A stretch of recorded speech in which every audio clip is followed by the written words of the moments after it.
来乡亲啊，继续来讲鸡卵，即摆是真欠。也毋过有民众伫网络铺文章，讲伊转去故乡彰化，甲生产鸡卵的亲戚买卵，一箱20台斤，200粒才卖850块。亲戚佫甲讲，即个鸡卵产量正常，想袂晓市面上的鸡卵哪会欠货起价咧？咱的记者实地来到彰化来找卵农，一箱20台斤，产地价确实是850块，但是到市场或者是到柑仔店，介绍到哩个1000块以上。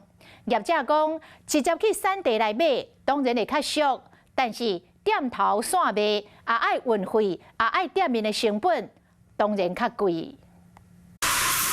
来到柑仔店买一般的鸡卵，一斤大概52块，介绍有影是贵三三。欧巴桑妈妈前后折算盘，敢会当买多好的量。不过网络顶所有人买到一斤42块半的卵。这个网友讲，伊当去彰化甲亲戚买卵，一箱20台斤，200粒鸡卵卖850，一斤超42块半。亲戚讲供应量正常啊，唔知影是安怎会欠卵含起价。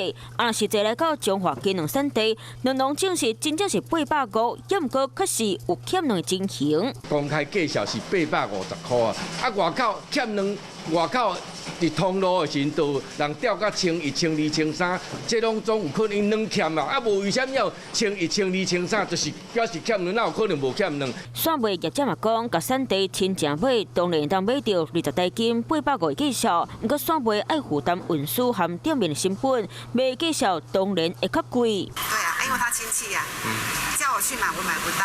地价有可能买产地价，但是你产量冲突是假的啦，因为产量真的不足。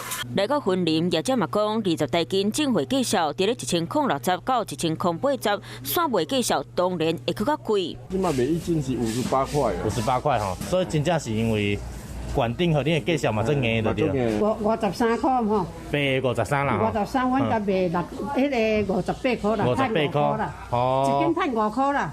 业者嘛强调，正货介绍毋若悬，而且佫毋是想要爱偌济，就当进偌济货。民众若是想要捡俗货，会当去产地问看卖啊咧。若是想要方便，就伫咧超市卖场买，介绍当然贵真济。